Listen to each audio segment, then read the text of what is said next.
So, everybody, thank you so much for joining the AmeriCorps Connections podcast. And if you haven't done it already, please hit subscribe. It really makes a difference in the podcast algorithms. So if you like this content and you want it to continue, I just need you to hit subscribe and share it.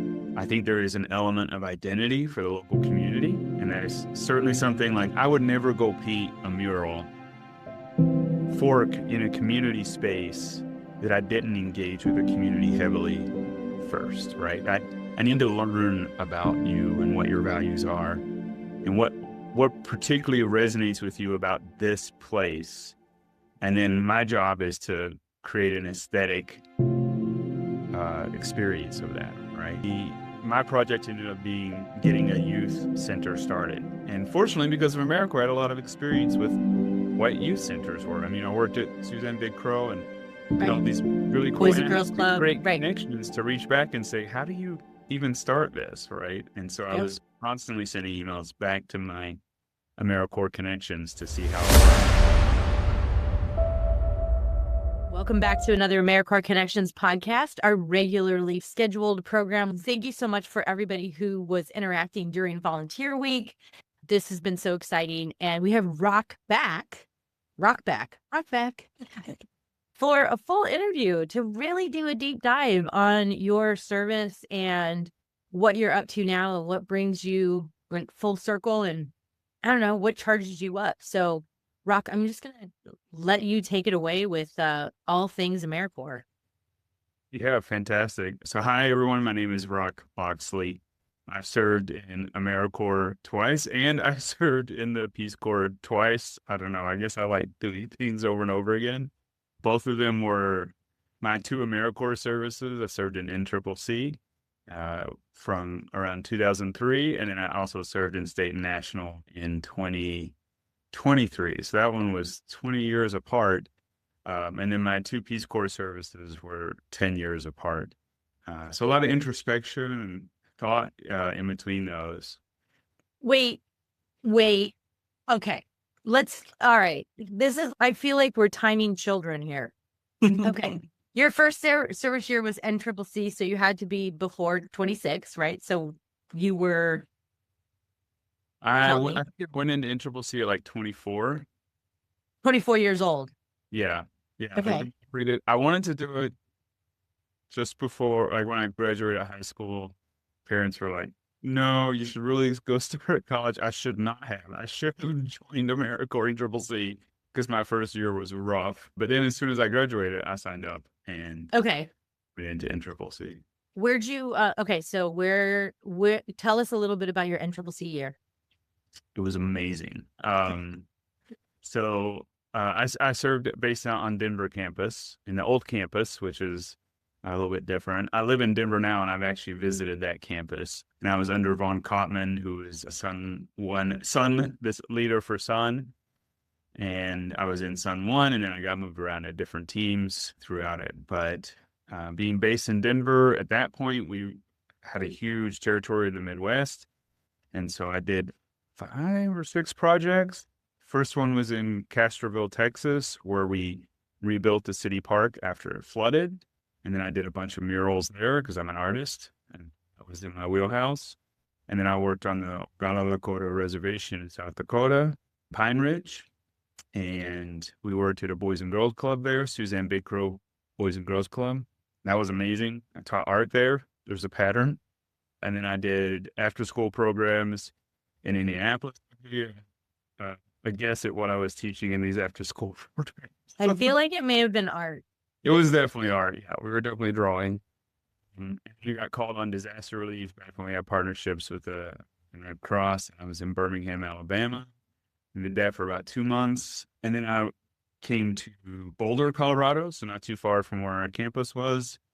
And I helped to build playgrounds around Boulder and then also in Denver. Yeah, it was a phenomenal experience.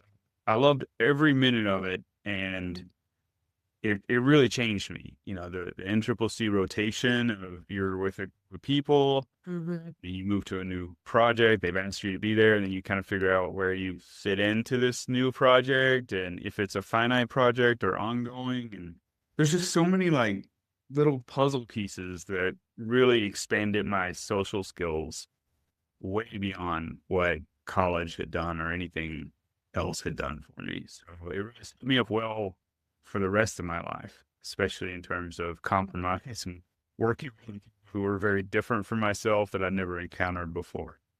I feel like there's so many fractals there where you said there's so many puzzle pieces. And I know from our previous conversation that gamifying things is your thing. So I love that you brought that in. There was something that you said, art and how that was kind of your natural thing. Yeah.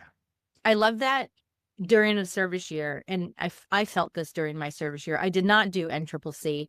But during my service year, I was able to utilize my skills and kind of my passions. Like I grew up in Southern California and my stepdad, like we ate fruit off the trees, right? We had fruit trees. And so like the environment and the outside world was just like my playground. When I got to serve in a park and I got to take care of these natural environments from the Chesapeake Bay all the way into, we have a poison ivy crew that would like mark, don't come over here because there's poison ivy. But it was like my passion and it was natural and it was easy for me to coordinate people to do these things. So I love that you're able to take your skill of art and you know, I think this is actually the first conversation that I've had, and I've had over 100 of them, not just with NCCC, but with NCCC members who utilized art. Can you I want to just tell us a little bit about some of the projects that you did, if you can remember. I know it was so long ago. You can remember how you felt during, or what you did during that time. Yeah, 100% I can tell you about them because, well, last time we talked, I said I'd been living in an Airstream for the last 3+ years. And so my wife and kid, we've all been driving around the country. And part of our trip has been to visit all these murals that I've painted in my AmeriCorps. And so some of them are very fresh and how they impacted the community. The first one I did, so, you know, when you do AmeriCorps, you start and there's a training. It's like that with Peace Corps too. And Yeah. the training is a lot of like sit down and listen and like work through policies and all these sort of things and skill proficiencies. Well, like as an artist, I just I draw my notebooks and everywhere, and then people see it, and then they start asking me to do drawings for them. And that's kind of how it naturally evolved. And so I was in Castroville, Texas, my first assignment with Son One, learning a lot. We were literally living in the RV park, like in the work, sort of like where you would, like a workers kind of cafe. And because the park had been destroyed by a flood next to the river, we were literally rebuilding it. So we were out with wheelbarrows and pickaxes every day, and it was awesome. But once we got the park stabilized, there were all these like big, huge spaces, like the bus stop that needed something, right? And Right. so I basically went to our counterpart who sponsored us being there, and I was like, I can paint. Just all I need is just the raw materials and time. And like, I'll do it whatever you want to do. I can do paint by number, which, you know, we can get the whole community involved and we can all do it in one day. I love those. That's so Or you can just give me a week and I'll create something awesome. And so the first thing he gave me was the bus stop. And so we repainted the bus stop with this real like local sort of theme that was very, very popular. And I like pulled from part of what I loved about AmeriCorps is you become part of the community, especially with NCCC. And because we were in a real small town of Castroville, we were like eating at people's houses for dinner. They were inviting us all 12 of us over. And so I kept seeing these patterns, and there was like a little history museum. And so I picked up pieces from there. And basically I like took their history and visual patterns and just their aesthetics of that small town and put it together. It's the little Alsace of Texas. You learn stuff like that when you do these things, but like, so it's like got a sister city in France. And so I incorporated some of that. yes. And they loved it. And so then they were opening the pool and they're like, well, the pool needs a mural. So then I got a 30-foot swatch to paint murals on. And so I was like, what do you want? So they literally gave me a picture of a beach. Like, sure. Okay. So I painted this huge beach scene. And when we revisited with my wife, we went to the pool and took my kid there. It was like so serendipitous. Like here I am at the pool that I was at 20 years ago, you know, with my kid now, and we're swimming. And there was the murals had grown, right? Like other artists, long. over the course. And they were like really well taken care of, because sometimes they're not, you know. And so that was really beautiful to see. And then we also built like little information kiosks, and so I got to paint those. But once I painted like 3 or 4 things, and they were like, okay, like he can do this. So I think it's a skill that he's honed. He's not just like saying he can make it. Then my team leader was just like pitching me to everywhere we went. Like, he can do this, he can do this, he can do this. All these wonderful art projects that I was doing. So that's kind of how it started evolving. Yeah. So people might be like, well, why does painting murals, how does that help the community? I know the answer to that. I understand why creating a space for folks that reflect back what they may experience in this space, or reflect back the history of who they are. But you as an artist probably could articulate it a little bit better. So tell us why that is actually really important when we think about giving people, giving folks, what am I trying to say? Giving folks their identity. I don't know if that's the right thing, but could you speak a little bit to why something like that sort of project is important to a community? Yeah, of course. So I think there's multiple things. One, this is 20 years ago, but so before AI, you know, the art that it's producing.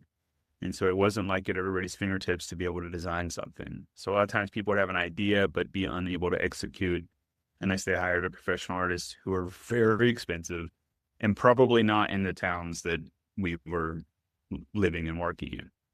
I think there is an element of identity for the local community. And that is certainly something like, I would never go paint a mural in a community space that I didn't engage with the community heavily first, right? I need to learn about you and what your values are, and what particularly resonates with you about this place. And then my job is to create an aesthetic experience of that, right? So I think there's 2 kinds of sort of aesthetics that are happening. And one is like everyday aesthetics. And so I've certainly painted some murals that are everyday aesthetics. So this is like the design of a park, or like when the highway crests just right during the sunset, and you just have this moment. Like, yeah, purposefully created moment. It can be purposefully created. Sometimes it's accidental, and that's the beauty of it. But I'm talking, when you create these moments, it's, you know, that was what was cool about redesigning that park, is like there was an aesthetic aspect to it. And I got to participate in it and use my artistic influence on that. But it's something that, like, unless I pulled back the cover and said, this is why you feel this at this spot, most of the general public wouldn't know. And then there's like moments of like, hopefully transcendental beauty, right? Which is like what I try to get at with my murals. So like the beach scene, not my choice, but I'm just creating whatever you ask me to do. You're the conduit. I'm a conduit. So that's it. But what it did is, you know, that part of Texas is pretty landlocked, but it's near the San Antonio. So there's like the Riverwalk. So there is this connection with water. And certainly like the park where the pool was, you know, it had the river there. That's why we were there, right? So there was a strong connection with the water. So I built this beach scene. And what I realized it did is, it was right in the entrance. So when you come into the pool, it kind of sets your expectations. Yeah. Like this paradise, relaxation day at the beach, rather than just seeing like that Colgate blue. Concrete wall. Yeah. Concrete gray or Colgate blue. Like as you come through, you turn a corner and it gets revealed to you, oh, this is a place to relax. Right. And so I'm using that. And so I think setting up these signifiers or identifiers in an artistic way really grounds the community and lets them feel like they own part of it. Yes. So to build memories around. Yeah. So I loved this aspect of my service. I love that. I knew that you could explain it way better than I could. I was, as a volunteer coordinator, after my service year, my service site hired me, and I was a volunteer coordinator, and we did a mural in a rural rec and parks area where it was just it was a concrete building. And it was actually this person who, this was crazy. Sorry, tangent. he painted murals of all of the Sopranos actors. And he was an art teacher in one of our schools here in Maryland. And so I coordinated with him and his students, and they painted this mural on this building that reflected Southern Maryland. And it's not deep Southern Maryland, but like mid-Southern, central Southern Maryland. And it was really cool. It was their work, but he kind of conceptualize, the tobacco barns, because that's something that is historic here in Maryland. So I understand totally what you're saying about bringing in the culture and reflecting back. But yeah, I love that. I love how, see what we get to do on the AmeriCorps Connections podcast, where we get to do deep dive. So you used your skill of, now, did you go to school for that? I have an undergrad in painting and drawing. And before I joined AmeriCorps, I was a professional muralist, and I also did portraits and that sort of thing. So, well, maybe we have to have a mastermind on, like, I don't know, some types of art. I always go into weird directions. Okay. So that was you did NCCC when you were younger. And then did you do state and national? You said you did that relatively recently. Later. Yeah, in 2023, I think. Yeah. That's like 3 years ago, bro. Yeah. Yeah. Did you do Peace Corps in between there? Yes. Okay. So what was after NCCC? So first of all, I came out of college and I'd gone to all the Peace Corps things, and there was a guy in my church that I grew up with who served in the Peace Corps, went in 61 when Kennedy called. And so I was like, I'm always going to serve in Peace Corps. Like, I grew up here. So cool. Stories, and I was just like, I'm doing it. Like, this experience was crazy. Now, the experience he had in the 60s is nothing like I had in 2008, but it's a phenomenal program regardless. But I was getting ready to apply, and I was talking to some of my friends, and they were like, well, like, why are you going overseas? America needs help, right? I grew up in Appalachia. I grew up in a very small coal mining town in Appalachia. Like, there were people in my community that needed help, and I know AmeriCorps has been there a lot since. What state was that? This is Virginia. Virginia, yeah. Okay. Yeah, and I love my town. It's named Big Stone Gap, right? So it sounds like a coal mine, right? But yeah, there's a lot of. I think AmeriCorps has done phenomenal things for that town and for the county, and specifically the NCCC teams that I've heard about coming in since I served. And hopefully my service was reported in the local newspaper, and so maybe that influenced things. But so I was talking to some of my friends, and they're like, America, there's like, this town needs help. Why don't you do something here? Right. So I was like, no, you're right. I should look here first. And I'm so glad that I did, because I think my Peace Corps service would not have been nearly as impactful or successful had I not served in AmeriCorps first.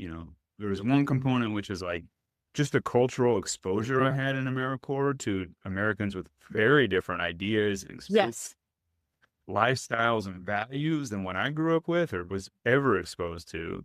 And then also the communities we were serving, right? And so there was this like balance that I had to learn that then was like, Peace Corps was like, okay, this is like a trial run. You can make errors, but then Peace Corps is like the big run, right? Yeah. So I served in AmeriCorps to enhance my Peace Corps service, and also because I felt compelled to serve here first before I went overseas. Now, having done it, I would say that it's not necessary to serve in AmeriCorps before Peace Corps, but it certainly helps a lot. Like, your growth and outlook and time expectations really change. And so then I served, so I came out of AmeriCorps December 2003, and I was in service in September 2005. Wait, is that right? I think it's Wait. Right, yeah. Well, that's all right. We're not going to hold you to a timeline. You did NCCC, but then you did 2 Peace Corps or 1 Peace Corps in between your other AmeriCorps. Let's go. Let's get it straight, Rok. Okay. So it's kind of like a sandwich, and AmeriCorps is bread, right? So and then Peace Corps 1, Peace Corps, Peace Corps 2, and then State National. Yeah. Well, tell us a little bit about and I love that that seed was planted, and that's one of the That's one of the goals of this podcast, is to like plant those seeds. And recently I went back and I'm starting to categorize the podcasts underneath each service. So if somebody's interested in NCCC, they can go to the playlist, which is NCCC, and they can listen to all the stories about NCCC, City Year, Public Allies, Teach for America. It's not all done because I've done over 100 episodes, and that would have taken me another whole Saturday. And the weather's been really nice, so I like want to go outside. But anyways, all that to say, I don't even know where I was going. I thought that was a tandem. Can you tell us a little bit? Yeah. Anyways, Fractal, can you tell us about your Peace Corps experience? Because that's important. We have a whole, actually, Peace Corps. It's called dual alumni, and that's a playlist. Tell us a little bit about your Peace Corps service and where you served. Yeah. And what you did. I applied on Thanksgiving of 2004, I think, and then I began service in 2005. And I was assigned to the Republic of Moldova. And at the time that I applied to Peace Corps, you couldn't choose where you went. It was kind of like AmeriCorps back in the day when I applied to NCCC. Yeah. I was like, top preference is Denver because I've never been anywhere. there. Yeah, or anywhere. And so you applied to Peace Corps, you just applied to the Peace Corps, and they figured out where you went based upon your skills. So I was assigned to the Republic of Moldova, which is a small country between Romania and the Ukraine in Eastern Europe. It's about 4 million people. And I was assigned to community and economic development, which is mostly working with nonprofits or what they would call non-governmental organizations. And I can 100% guarantee, because I've seen my own interview and how I was rated, that the only reason I got in is because I served in a... It was my experience there that like really like moved me up in for Peace Corps. Peace Corps works a little bit different. It's 2 years, 3 months of training, and then 2 years of service. And in the 3 months of training, you learn a new language. Most of us learn a new language. Some of us already speak. And then you also learn about a specific sector. So I learned Romanian. And by the time I left, I was teaching a college level class on leadership and development in Romanian. So I was very comfortable in the language. And then all the training focused on me. My project ended up getting a youth center started. And fortunately, because of AmeriCorps, I had a lot of experience with what youth centers were. I mean, I worked at Suzanne Big Crow and did all these really cool Boys and Girls Club. Great connections to reach back and say, how do you even start this, right? And so I was constantly sending emails back to my AmeriCorps connections to see how it worked. And so I was assigned to the village of Petrest, which in Romanian means like Rock's place, literally. And so your life is like so serendipitous. There's a little Tinkerbell fairy let me sprinkle this around and then he'll follow this path. That's very cool. Very cool. And I'm totally into that. And I'm thinking about doing a spin-off podcast on all things astrology and serendipity. But anyways, we won't talk about Aries season right now. Moving forward. So I went to Petrest, and my counterpart was Vadim Dadus. And Vadim had this phenomenal idea about starting a youth center. And so my project for the first year was just working with him and figuring out how. Like, how do we register it? Who's going to come? Do people want it? That sort of thing. We ended up opening it about 1.5 years into my service. It was a phenomenon. It was called Pro Petrest, or For Our Village, right? Oh, that's so cool. It was we had computers and a library and, of course, art classes. Can't miss out on that. And it was a really transformative experience serving in Moldova. And of course, when I was there, the local Orthodox church was having their ceiling repainted with all these icons, beautiful icons. And so I became friends with the painters, and they asked me to paint the resurrection scene. And so I got to do that as part of my Peace Corps service. Wait, we don't, in the normal AmeriCorps Connections podcast, we don't skip over details like that.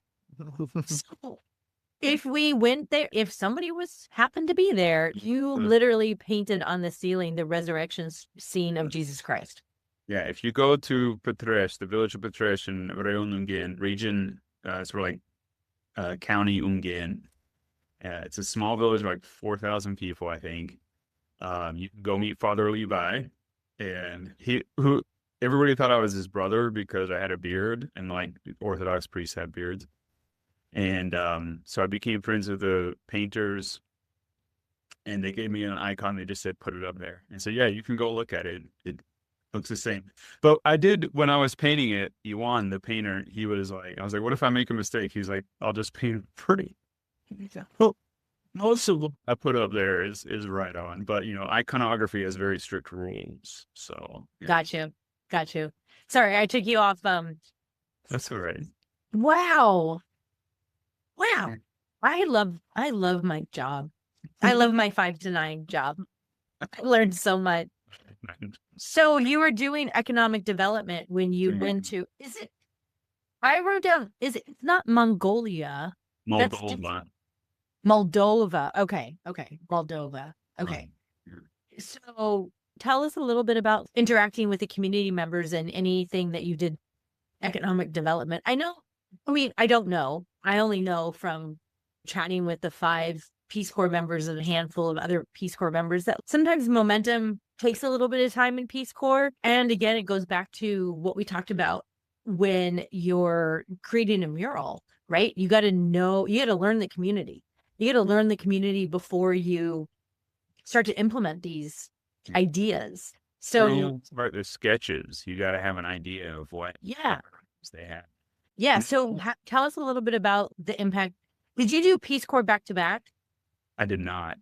Okay. So tell us a little bit about, other than the mural, what you left behind there during your Peace Corps year. So I'll say, first of all, the mission of, or at least the tagline of AmeriCorps is getting things done. And I got so much done in AmeriCorps. Like the amount of work we accomplished, especially in a team of 12, was ridiculous. That is not true of Peace Corps. And one of the reasons is because people don't know who you are. You're a single outsider. Sure, someone in that community has requested you. Like Vadim applied for me. He spent 2 years waiting for me to show up. Wow. He didn't ask for an artist. He asked for a guy to help him start a nonprofit, right? But I could figure it out. And so I had 2 years. And so really what Peace Corps focuses on is the first 6 months. We really don't want you to start anything big because you probably don't have full understanding of what's happening in the community. Mm-hmm. A lot of if you get in and start a project, it's going to be your project. Yes. It'll probably fall apart by the time you leave or just after you leave. Whereas if you sit back and make friends and spend time at people's houses and have dinner with them and drink tea and hear their life stories, then you're going to become part of the community, and then they'll talk to you about what they really want to accomplish. And so that's more Peace Corps' model. You have more time, so you have the time to like integrate and do those things. And you also speak the language. So I'll give you 2 quick stories, or I'll focus on one. So my project with Vadim, he wanted to start a youth center. We didn't have a youth center. We had nothing. So like literally, I was at work the moment I stepped outside of the door of my small house, right? And so I would talk to, my first few months, I just walked around. I literally talked to everybody in the village. I became friends with the mayor. I became friends with the beekeeper. I became friends with the guy who takes care of the propane for our school. All these like little different community pieces I went around and made connections and friends with in my very terrible Romanian at the time. And then I started kind of doing casual surveys and asking them, do they want a youth center? What does this mean to you? What would your kids learn here? Like, that sort of stuff. And then we developed programming. Vadim and I got together. We wrote grants. We got funding. And we got to the point where we had a space and we were going to open it as the youth center. But there's this thing in Moldova called Odihna. And the Odihna means rest. And usually it can be a week or a few weeks. And everybody in the village, at least when I was there, took a rest. And so that means no work happens. So wait, isn't that like between Thanksgiving and New Year's in the United States? It's kind of like that. It's like, I'm tapping my computer. I'm like, hello, is anybody? Work slows down. But this is like official. You don't places don't open. I had to leave the village because there were like nothing was open. There wasn't a place to buy eggs or any of that stuff. Okay. So, yeah. So I took a vacation. I went to Turkey for 2 weeks. It was awesome. And I come back, and we were at the point where we were going to open the youth center, right? Right before we were trying to get it open before Wadikna for a place for the kids to go, but it just didn't happen. But we had it all set up. And there's this word in Romanian, frumos. And frumos means beautiful.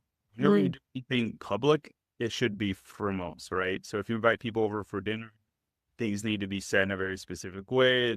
Food needs to look a certain way. Like you need to be dressed you need to be dressed for most customs, that sort of thing. And so there was this idea for most. And so we had the youth center, like new computers. We had a library, perfect with all the books. It was like sparkle clean, right? Yeah. And For most. picture perfect for most. Yeah. Picture perfect. Like I could have taken photos for like a catalog or something. So I left for Odigna for 2 weeks, and I come back, and we're supposed to open the youth center on a Monday. I come back on Sunday, and we have TV crews coming out. We have news reporters coming out. I feel like you're setting us up for some. I feel like you're setting us for something. Okay, right. We had TV crews coming early the next morning, and newspapers. All these for months. It's the biggest thing happening in our village in a while, right? So everybody was really geared up and excited. So I go down to the youth center, and just to check and make sure it's frumos. And my counterpart is there. He said, it was his idea. So he's always there, and that wasn't a surprise. Well, what's surprising to me is it was full of kids. Like 2 computers were already broken. We were missing books. One desk was already off in the corner. I was like, I just literally, and I was shocked. And I went into Vadim's office. We had a shared office, and I closed the door.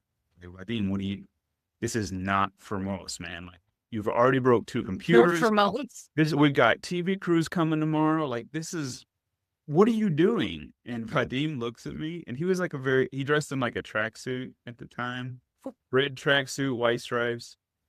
And he's very calm. I never saw him get angry. He just looks at me and he goes, Rok, this youth center is not for you. It's for them. And I was just like, wow. And I knew 2 things immediately. One, I focused on the wrong thing. And 2, Vadim was the right person to be in charge of this youth center, right? Like, he understood it better than I ever could have.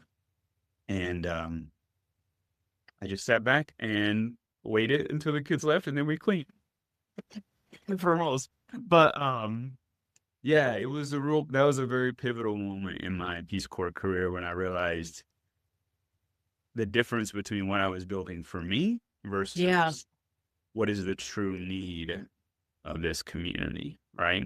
Like, we built it for them. Why is it not open? Vadim got it. So that's Peace Corps. Well, there's so many things in that story, and it's crazy because I thought you were going to go in a different direction, like it had been vandalized or something.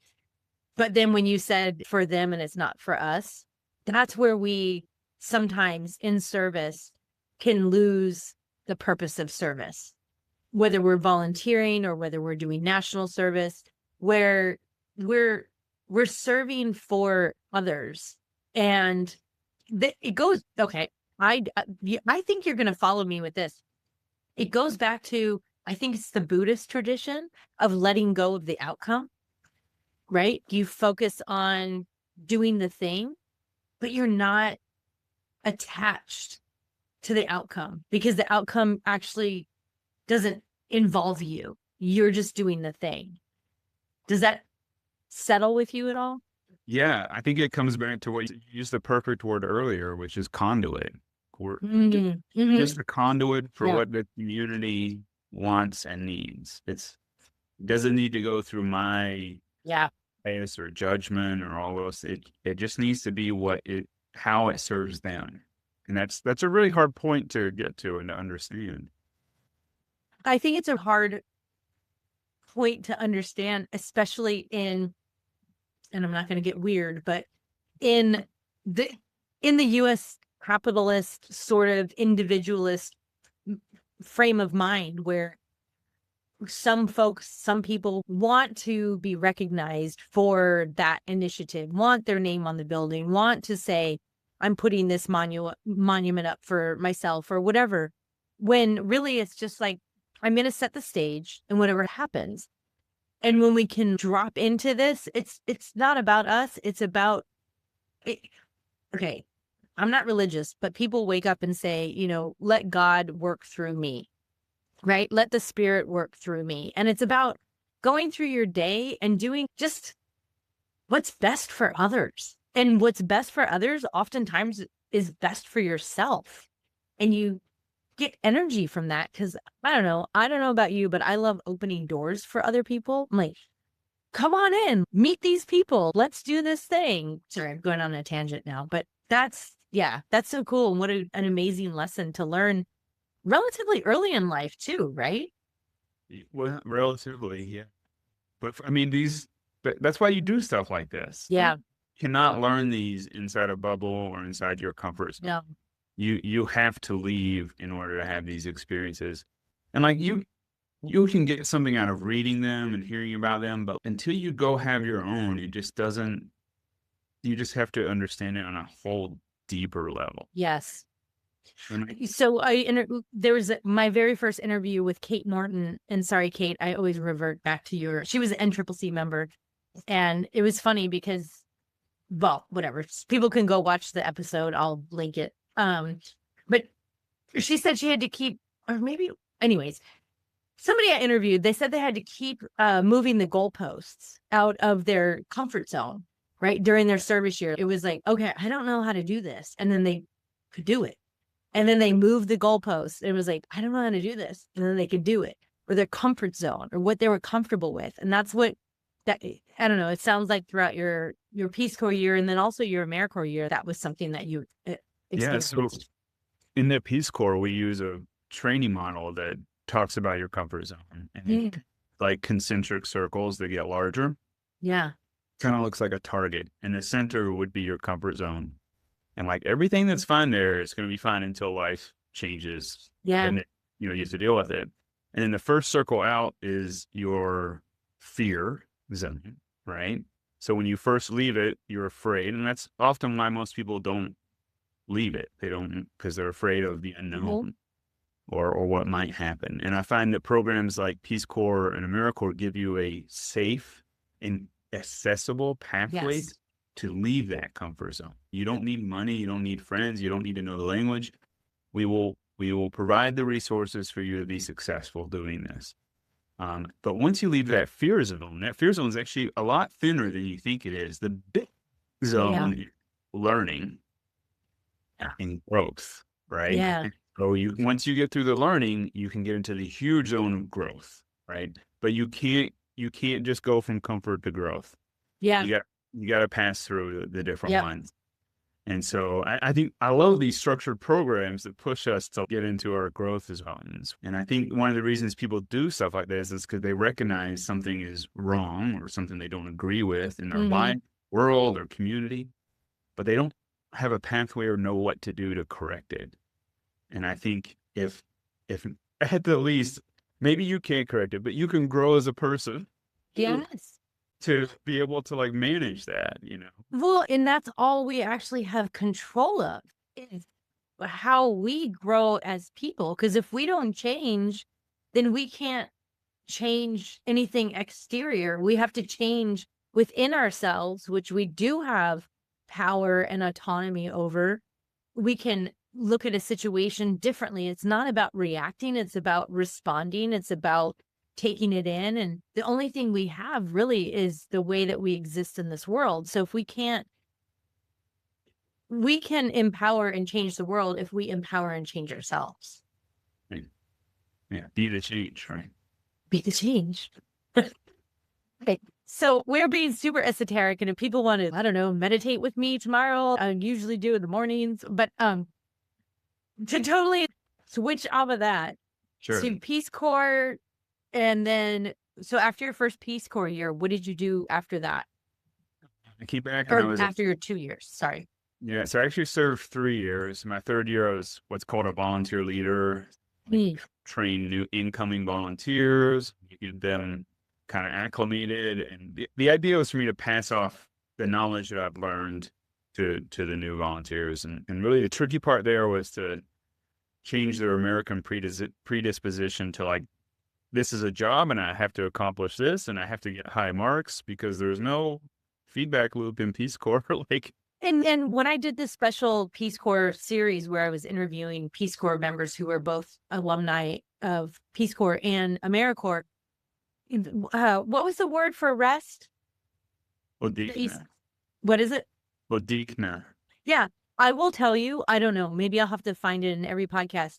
Every community was like, yeah, and then they just all had tea. Yeah. They were all just sitting around having tea. Yeah. And I don't know, I'll embrace that. I'm going to take a nap. I take 15-minute naps during the day where you just decompress, right? And so to your point of don't go in there and be, I am an American and I will do things. It's just be part of the culture. Yeah. Yeah. Well, in order to do those things, you have to earn people's trust and respect. And the best way to do that is to have tea with them, you know, and share your stories of who you are and hear theirs, right? That's how we get there. And that's the mission of our agency, which is the mission of the Peace Corps is to promote world peace and friendship. Like, it's got nothing in there about a job description. It's did you make a friend? If so, you succeeded at the mission, right? Is what I take away from that. But yeah, so after I finished Peace Corps, I stayed for a third year. I moved to the capital, Chisinau, and I worked with an organization called Credo because the youth center was built and Vadim was running it. Like the work was done for me. Like I transitioned it over, so there's nothing left for me to do. So I moved to the capital, worked with Credo. Credo is the Center for Human Rights inside Moldova. And I worked with a counterpart named Christian Zilberberg, who became one of my best friends. He's still one of my best friends today. So I spent a lot of time with him, and he introduced me to new aspects of the culture in the city, which is very different in the rural community in Moldova, just like here. And then Christian actually moved to the United States, went to the University of Chicago, and brought him for Christmas with me. And so he got to meet family and like have this. So we like showed each other our culture. That is so cool. So cool. Oh my gosh. Yeah, he's a great guy. So after I finished up that work, and I was just there kind of like as an advisor with Credo. It was a very well-established organization. I was just helping them with some team building and leadership and ethics stuff, trainings, not, And so then I left that. I became a guide up and down the East Coast, outdoor guide, like kayaking, rock climbing, backcountry hiking, all that sort of stuff. And then I eventually became a recruiter for the Peace Corps and did that for about 7 years based out of Chicago. And that's where Christian and I really connected and reestablished our relationship here in the United States, which was wild. That's so cool. That's so cool. I don't even know what else to say other than that's just so cool. Like, side note, you're working for Peace Corps now, right? That's correct. Yes. Yeah. I do work for the agency. I should be very clear that these are all my own opinions. They do not represent the agency in any way, shape, or form. And I'm doing this on my own time. So all those things should be clear. On time, on dime, for sure. This is the AmeriCorps Connections podcast, and we just have real conversations, but we're not representing any agencies. So you came back, you worked for the agency and then did you do AmeriCorps again? So I served in Peace Corps again. Oh my God. Yeah, in 2018. 2018. Okay. I wasn't enjoying. I moved on from the agency. I was working another job.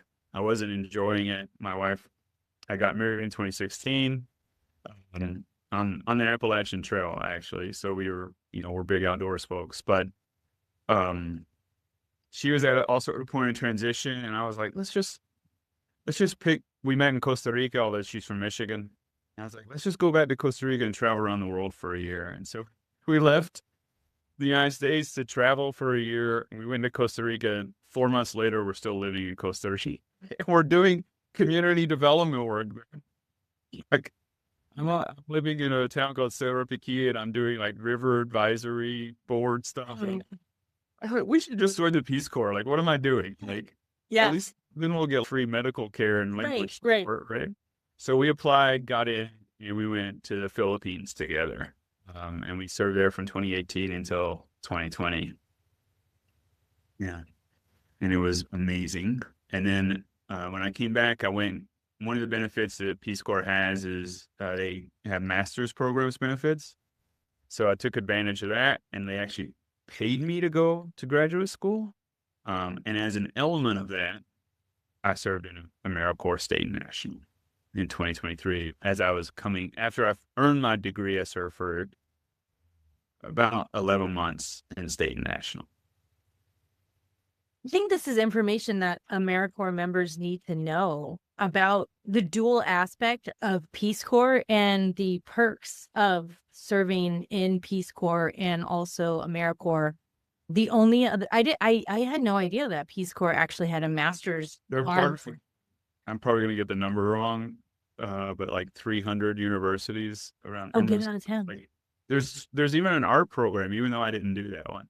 But there's like tons of programs in almost every field.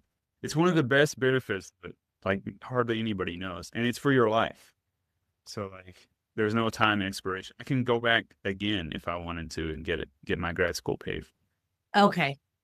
That's amazing. We might have to do an info session about that. Yeah. We've been talking for an hour, and like we just got the State National. Here first thing, we're like back at State and National. Okay, I'm going to give us some guide rails here. Okay. So one of the most important things about the AmeriCorps Connections podcast is to reflect on our service year, because it really makes us who we are, right? But it's something that is also important is what we're doing now and what we're doing with that influence. So we know that you are at the Peace Corps agency right now, and we can talk about that. But if there's something that you want to kind of highlight and talk about, that your life is in this direction and it's been bubbling up throughout your service year. I know we've talked about art, and I'm serious. I'm going to circle back around, and we may need to do a paint by numbers virtual something. Wouldn't that be cool if we invited, I don't know, our community in, and we're like paint by numbers, and we could have these virtual images. So I want to ground us in the here and now, because I love all of this, and it's important for people to hear the stories about what's available, what people can do through Peace Corps or through AmeriCorps. But what do you want people to know that all of that led to this? It all led to what? Yeah, everything leads to another thing, and like. For me, I've been very sort of lucky to just like one thing will feed into another. Yeah. And certainly the position I have is by no choice of my own, like something I fell into with what I found in AmeriCorps. Currently, I'm a training designer for the Peace Corps, so I design trainings. And one of the major elements I use is gamification. So you might go through a short video with me, like 2 minutes, and I'll introduce the topic, and then you'll have to do a choose your own adventure on that topic to see how well you understand it or know it. Or maybe I'll have you do like a crossword puzzle to reinforce certain keywords, things, and thinking about how people move through the space and interact with the information I'm trying to provide, while keeping it concise and and really enjoyable. Right? That's what I focus on right now. But the only reason I'm doing that is because when I got evacuated from the Peace Corps along with everyone else during the pandemic. 7,000 people were evacuated within, I think, a week. And so immediately on the plane, I was applying to this graduate school program. I got in, and I applied to Recreation, Parks, and Tourism, which is not training design, right? So I got into this park administration program because I wanted to go work for the Park Service and design and paint their beautiful like murals and interactive museum stuff. I got a minor in museum studies. It's about information dissemination and how people move and walk through spaces. So I was focused at this park graduate school program. I earned it, and then for State National, I got partnered with a local park district, the Macomb Park District. And because AmeriCorps State National, you can't replace someone's job, you have to do something different. You're not there to take someone's job, but to just Right. add the general awesomeness that's going on in the park. So I created my own title, which was Director of Discovery and Wonder. And so I just designed interactive elements for people to walk through and experience. I started adding in puzzles to this. So I literally stumbled into this kind of work. And then I found out there's whole theories on it and books on how to do it. And then as soon as I came into the Peace Corps, those things became very apparent that those are things I could also continue exploring and growing here, get out of my comfort zone into that growth zone again. Yeah, it just fed in. And I fed into that because my first meeting as an AmeriCorps State National volunteer with the Macomb Park District director, she was like, well, what do you like to do? And I was like, well, I'm a painter and I do murals. And she's like, okay. But like, the pandemic is people are spending so much time in our parks, but they don't really know what to do. We don't have structured things. So you something for them to do? And I was like, yeah. And she was like, we have this QR code workout. And I'm like, oh, we can change where those QR codes go. We can do like themed, like Santa's coming to visit the park district. So you go out there and like you walk around and you follow the trail of Santa around town. And of course, because I'm really into community development and history, I've learned the history of the town. I'm incorporating all that. So I built so much fun stuff in Macomb. Really fed into it. There's so many things that I just thought of. After my service year, it was after my service year, I was hired by my site and I worked for Rec and Parks. And so I get it. Like it's the coolest. And again, folks, recreation and parks is an industry. It's like it's actually an industry. And we did a partnership with Wegmans, which is a grocery store, but it's more than that. And we did a passport.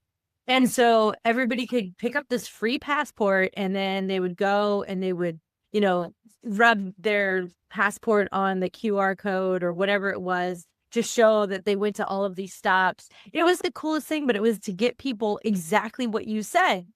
I go to a park, but I don't know what to do. So now they're going to a park and they're like, where's this thing? And we're like, if you're over by the sheep, it's like on the fence where the sheep are, and they'd be like, oh my God, we found it. So much fun. This is so cool. Yeah. There's so many fractals that I could go. What I love about it, to what we were talking about earlier, is this is like the combination of like everyday aesthetics, the beauty, and then like transcendental beauty, right? So if I can get people out to the park at the right time, but when the sun comes through the trees, it's going to create this spectacular, right? So like I'm trying to get people like lined up to experience this. But then also, because I'm an artist, when you scan those QR codes or when the park needed something, I can just make it. Like we don't have to outsource it or anything. I can just make those things. And so that was a real skill that my park manager loved. The director loved. She was like, can you draw this for us? Can you draw this? I'm like, yeah, 100%. And so I got to do all these really cool designs and collaborations with other community partners. Yeah, it was fantastic experience. So as we land the plane, Rok, I want to make sure that you're able to share anything else that you want with this community. We already had an experience of volunteer week with 250 and beyond, and that was super fun. But this is a little bit different. This is about you. This is about connecting people to service, Peace Corps, AmeriCorps, all of the things, and even just connecting with themselves. So I want to give you the floor. And is there anything that I didn't ask you that you would really want to talk about and leave us with? I think that there's so many different pathways into service right now. There's AmeriCorps and all of its various programs. And every time I mention that I've done something like this in a group setting or a group of new people, Peace Corps, AmeriCorps, it comes with so many great questions, right? And I really like that easy social engagement. The other thing is with Peace Corps, there are tons of Like right now we have virtual service, so you can serve from right here in the United States. I still think like a recruiter. So I'm like, That's fine. consider Peace Corps, right? But I think the bigger thing here is, first of all, I've served twice, and both of my services were phenomenal and changed me in very different ways in both AmeriCorps and Peace Corps, right? Mm-hmm. And so I don't think that just because you've done one doesn't mean that there's not more in the future that you can do. And if you're considering it or know someone who really is ready to leave that comfort zone, go out and experience the world, to see something, but doesn't have the pathway or tools to like know how to fix it, that is the niche that these programs serve. And I think that by serving in these things and expanding our understanding and our patience and our humility is a great way to build stronger communities here. Well, I think that's a perfect place to close out. So, Rok, thank you for joining us again on the AmeriCorps Connections podcast. And folks, we'll be back with another AmeriCorps alum. And thanks so much. Have a great night. Thank you.